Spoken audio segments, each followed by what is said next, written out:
how I make an envelope without an envelope maker for any size, any kind of odd dimensions that you've got for a card. Pretty much, I think this will work.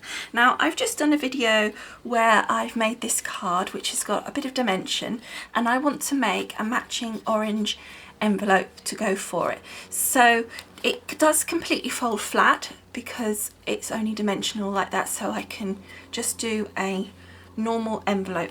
But should this have been, it's actually, this particular one is 5 3/4 by 5 3/4 square, so I could easily use a 6" by 6" card envelope, sorry, standardized, but then I wouldn't get the color. But I mean, this could easily have been a card that was 7 by 5, well no, 7 by 5 is also a standard. Let me think of one that isn't. I don't know, 6 by 8 or something odd, you know, or 6 by 4 or whatever. Any dimensions, this system will work, subject to your paper sizes, but you're going to have to get a pretty big card if you've got 12 by 12 paper or cardstock to not be able to make this method work, I believe.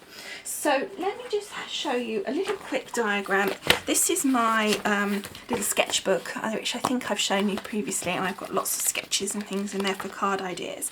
But I've just sketched down exactly how this works, and then we can go through it. And I will at some point put this up on the internet as a diagram for you. I'll sketch it all out properly. What we start with is our 6 by 6 card in this case, but whatever cardstock, card size you've got, and I find drawing it helps to get the dimensions correct. So just sketch out the size of your card. So if it's 8 by 2, put 8 by 2. You don't need to make it precise on the paper, it's just a rough sketch of the size, so you might do it slightly narrow or whatever, but write down the dimensions there. So then what you want to do is you want to add a 1/2 inch on all 3 sides, which are going to be your bottom and 2 sides. Don't worry about these little lines at the moment that are on here. And then you want to add around 2 inches, but you can get away with less if your paper, if you were doing a very big card and your paper was a bit minimal, you could get away with doing it smaller. But at the moment, let's stick with the basics, as it were, and stick with roughly 2 inches at the top here. Okay, so this will give us 6 inches plus 1/2 inch plus 1/2 inch, so that gives us a 7 inch width along the bottom, and then we've got 2 plus 6 plus 1/2, so that's 8.5 inches this way. Now if you had a funny number, you could round it up and round it down. It's not so precise. You could make this slightly bigger. I would say 1/2 inch is probably the smallest that you could get away with here. I wouldn't go any smaller than that, and if you have to, then I think you're pushing it a bit. Okay, so that is the front part of your envelope. And now I'll get into the detail of exactly, as we're doing it, exactly how it all works and what these little lines are for. But this is just to explain to you how I work out what the dimensions are of the pieces of paper that I need to cut. So for my card now, I've worked out for the front piece of my envelope, I need to cut a piece of card that's 7 by 8.5. So let's go ahead and cut that now. I've got my paper trimmer here, and I've got a piece of orange, I think this is American Crafts cardstock. So I'm going to cut this to 7 inches by 8.5. So let's grab my 7 inch mark, pop that down, 7 inches, get rid of the waste, make sure you're getting rid of the piece that you don't want, and then by 8.5. So making sure that we're on there, and then passing that, making sure we're getting rid of that piece, because I've done it before where you've accidentally grabbed hold of the wrong piece and it's so annoying. Okay, so that's our front piece of card cut. We'll get to the scoring, etc. in a moment, and exactly the rest of this diagram. But so we put that to one side now, because what you do is you're going to do all your cutting first. Okay, so now we get to the back of the envelope, as it were. So what we've got here is, again, I've drawn the size of my card. Again, it's just a rough sketch and I've put in 6 by 6. Now in this case we're not adding anything to the sides or the bottom, so on this one it's going to be 6 inches across. So when we've determined the widths, I always put the arrows, and that tells me that that's the number of the size of the paper that I want to cut. If you notice on the top here I've got all these numbers, but by putting the arrows that reach side to side, that makes sure that I remember that those are the numbers of the size of the paper that I'm cutting. But on the back piece we actually want to reduce the 6 inches here. We don't want it as deep, so we want to take it off in this instance by 1.5 inches. So our dimensions here would be 4.5 inches, and it actually would go to about there, but anyway. Now this piece here that you reduce it by is completely determined by the depth here. So if you have to adjust this to make it smaller, or you want it bigger, then you need to adjust the size of your gap. Now going bigger is not such a problem. You can usually leave that the same because this is the flap of your envelope that's going to fold down. So if your flap is bigger, it's just going to come further down the envelope, and it's not going the back of the envelope, and that's not going to be an issue. It's still going to stick. But it is an issue when you reduce this size. If you made this only a 1-inch flap, which would be tiny, but if you made it a 1-inch flap, but then you had a gap here of 1.5 inches, when you folded your envelope flap over, it would only reach to here, so you'd have a hole. So you need to make sure if you reduce this flap part here that you also reduce the size of your gap. So if you had this, for example, you reduced it, as we said, to the 1 inch, you would then want to reduce your gap to say 1/2 inch. I always try to make it roughly 1/2 inch difference, but you don't have to do that much, but I would say that would be what I would recommend. So on this one, on the back, we want to cut a piece of card that is 6 by 4.5. So let's get the paper trimmer. Like, we may get a whole envelope out of our 12 by 12. So let's have a look. What's this piece? This is actually 5 inches, so that will be fine for our 4.5. So we'll cut that in a minute. It'll be easier to do it when it's shorter. And so we'll do our 6-inch side now. That's that. And then we want to cut, so we've got 6 inches by 5.5. No, sorry, 4.5. So we want to cut it to there and just chop that little piece off the bottom. So that is our cutting all done. So we just pop this to one side now. So these are our 2 pieces of cardstock all cut out. So now we need to get to the scoring. So this piece is done. We don't need to do anything with that, so we can pop that to one side. And now we need to score this piece here. So as you can see, we've got our 6 by 6 in the middle. Now if your card is exactly 6 by 6, I would be tempted just to make these a little bit bigger. So this is where it's quite good that you can just, you know, do 1/8 of an inch bigger or something like that. It's nice and easy. And often if you measure a card envelope for a 6 by 6 card when you buy them as a pair, it is slightly bigger, or the card is very slightly smaller, but they do slightly adjust the size. They're not exactly 6 by 6, both of them, because otherwise it's difficult to put them inside. That aside, let's carry on with our scoring here.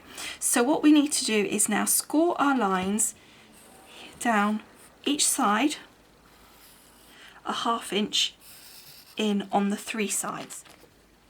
So we know our longer side is it's sitting in this direction. So these will be the sides and this is the bottom. So we're going to get our scoreboard and we're going to score 1/2 inch down this side. And it doesn't quite reach, but that's fine. We can just scoot that up a little bit, keeping that into the side there. And then we've got that done. Then flip it around and do the opposite side at 1/2 inch. And then just scoot it up to do that little bit at the bottom. And then we're going to do one short side. It doesn't matter which one in this occasion because there's no pattern on the paper. If there's pattern on the paper, you need to think about how you're cutting the paper, etc., if it's directional pattern. If it isn't, then it doesn't matter anyway.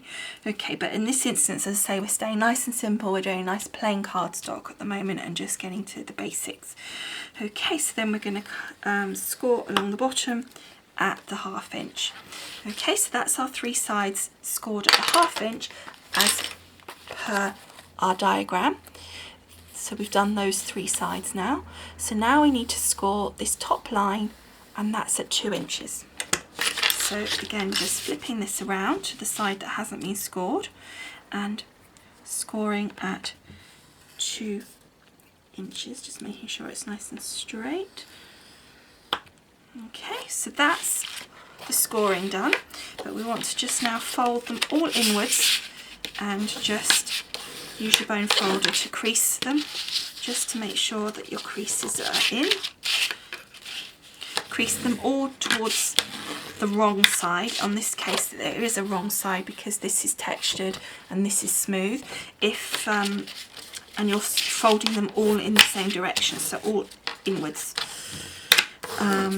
Again, if you've got a pattern, then you need to make sure that when you're folding that you fold with the pattern on the outside. Unless you're wanting, which I've done before, is I've actually made the envelope on the outside white and folded the pattern on the inside so that when they open the envelope, you've got like a lined envelope, which looks very pretty. Okay, so that's all our pieces scored and folded. And then the next thing we need to look at is, you can see my dotted lines. These are my cut lines that I need to do. Now basically you can see that we're just cutting across the diagonal. So where the corner is, here, where the folds meet, we're just going to cut diagonally across. Okay, and we're going to do that on the bottom 2 corners. So just with, you could, if you wanted, if you're more comfortable, you could use your scoreboard and just score that down. I personally just do it by eye. So we're just doing the bottom 2 corners at the moment and just going across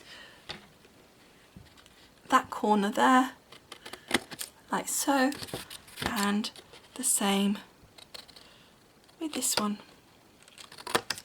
like so.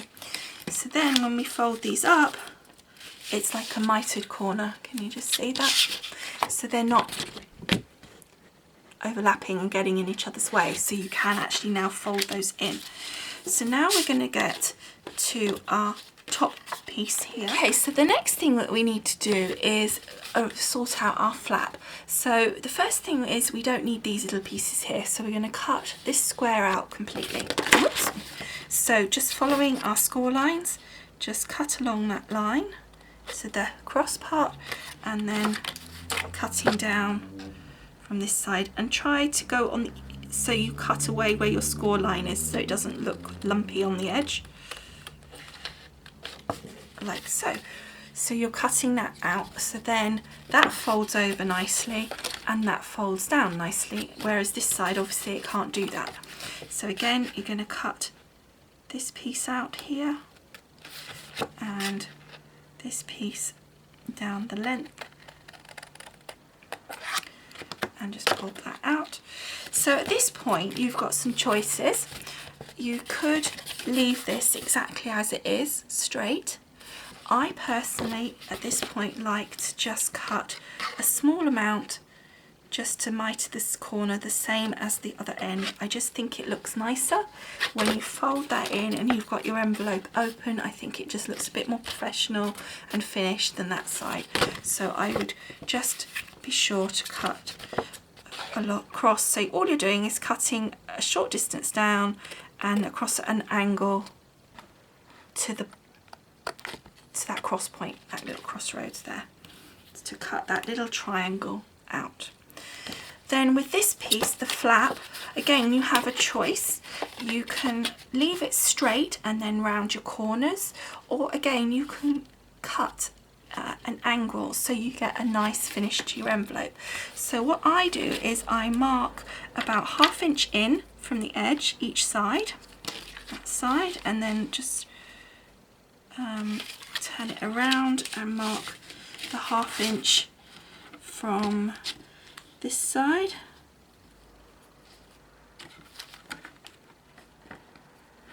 Trying to work out which one it is. It's that line because it's back to front, so there. And I just divot with my little score tool, so nothing too complicated.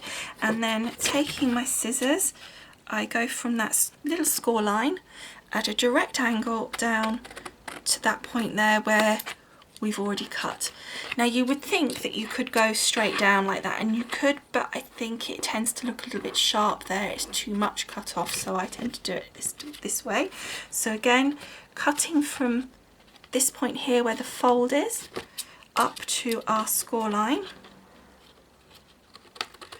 in a nice direct way. So then we've got our envelope flap. So again, you could round these corners. I think but now you've angled it, you won't be able to use your corner chompers very easily, but you could round it by hand. I personally quite like it as it is with the sharp corners. So that is all our cutting and folding done on the front. And now all we need to do is start gluing our envelope together. So let's get our back piece, the back of our envelope, and that's going to sit just in here, and then we're going to glue these pieces over the top, or which I like to do better is stick those down and then put that over the back of those, like so. And at this point you just want to check that your measurements were perfect and that it does fit on nicely. So let's just take our score and just score these lines again to make them nice and sharp along these edges. Now you can use a wet glue or a bit of tape, whichever's your preference.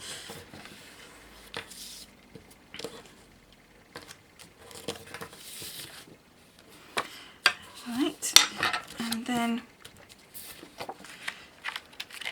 looking roughly how far it goes up, I'm going to use my wet glue and I'm going to stick it down so it goes to about there. So I'm just going to pop wet glue along that edge, along the bottom here. Whoops, not onto the inside of the envelope, that's not a good move. On the bottom, and then about to there, just again by eye, but if you're more comfortable just mark it out. And then we're going to take our back piece of the envelope and stick it in place, making sure that we've got it the right side up if it has a right side. Even these plain papers often do have a right side. So then that's nicely stuck down, just making sure there's no overhangs, no wet glue anywhere, and just stick nice and firmly, and just double check before it sticks that it's not stuck to the inside of your card, and just hold it down while it adheres. It's good to use the wet glue really because it is a bit stronger, so as people take it in and out of the envelope, then it is going to stay nicely stuck. And I'm just looking inside to make sure that it's all stuck down and also that it's not stuck to the inside of my envelope. Now this, you can see now, was why when I said about the gap on the diagram, why you had to make sure this flap was deeper than the gap, because otherwise you would have had a hole. So all we've got now is this sitting down across here, and it will stick on there. And as I said, you can make that deeper if you want. Now in order to leave this, if you're posting it, giving it to someone as a gift, you know, to send to someone else, or if you're selling your cards, then you need to leave your person some way of adhering the flap down. And the simplest way, and the way that you're going to have to hand anyway, is just using a piece of double-sided tape, sticking it on the top of your envelope flap like so, ripping it off, making sure it's nicely stuck down so that it's nice and easy for them to peel off. And then it's obvious, because it's a nice big white piece of tape, that they need to peel that off and stick their envelope flap down. So here is how you make an envelope, and as you can see with this method you can make it any size or shape, subject to your paper. But you can see with a 12 by 12 piece of paper, which would be probably, well, you can get bigger than that, but if you say your average piece of paper, the biggest that you've got in your stash would be 12 by 12, you'd be looking at a card that's say 11 inches by 10 inches, something like that. I mean, the chances of you needing to make an envelope for that size is probably pretty slim. So, you know, I reckon that you're going to be able to cover pretty much any shape or size card that you need. Now, obviously, if you're doing depth, that's slightly different, but if you want to still use this method until we kind of do another video showing you how to put a bit depth to it, then just make it a bit bigger, because there's enough room for it to, if it's like half an inch bigger than you need it, or depending, I mean, if it's really deep, make it an inch bigger, then there's enough room for it to kind of splay out until we we'll do a video at some point showing you how to actually put some depth into the actual card here. But for the moment, I hope you found this a useful exercise, and as I say, a nice easy way to make an envelope without all that faffing around with a envelope maker. Alright, I hope you've enjoyed, and I will see you all again soon.